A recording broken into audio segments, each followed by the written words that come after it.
দেশে উদ্বেগজনক হারে বাড়ছে হাম। গত ২৪ ঘন্টায় সিলেটে ২ এবং কুমিল্লায় আরও ১ শিশুর প্রাণ গেছে। এখন পর্যন্ত সিলেটে হাম ও উপসর্গ নিয়ে প্রাণহানির সংখ্যা দাঁড়িয়েছে ৩৭ জনে।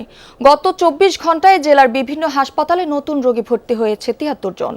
এই সময়ে রাজশাহী মেডিকেলে ৭ জন রোগী ভর্তি হয়েছে, চিকিৎসা শেষে বাড়ি ফিরেছে ১৩ জন। এছাড়া খুলনা, রংপুর ও চট্টগ্রাম বিভাগেও বাড়ছে হাম আক্রান্ত রোগীর সংখ্যা। কোথাও কোথাও আইসোলেশন ওয়ার্ডের শয্যা সংকট থাকায় মেঝেতে রেখেই চলছে চিকিৎসা। এতে সংক্রমণের ঝুঁকি বাড়ছে।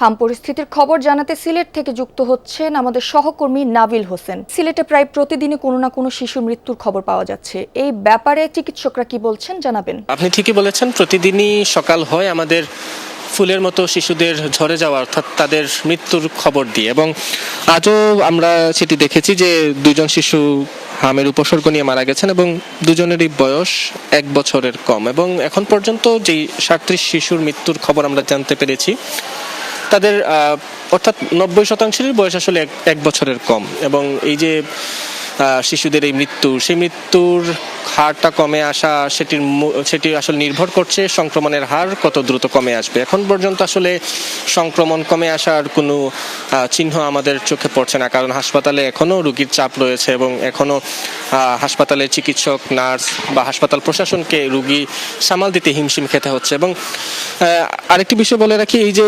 রোগীদের আসলে মৃত্যুর হার বা শিশুদের মৃত্যুর হার, সেটার মূল কারণ কিন্তু তাদের যে ইমিউনিটি লেভেল, সেই ইমিউনিটি লেভেল কমে যাওয়া। তার জন্য মূল দায়ী হচ্ছে যে গত ২ বছর যে টিকার যে অব্যবস্থাপনা ছিল সারা দেশে, সেই টিকার অব্যবস্থাপনার কারণেই শিশুদের ইমিউনিটি লেভেল কমে গিয়েছিল। তার কারণে শিশুরা দ্রুতই আসলে তাদের শারীরিক অবনতি হচ্ছে এবং মৃত্যুর কোলে ঢলে পড়ছে।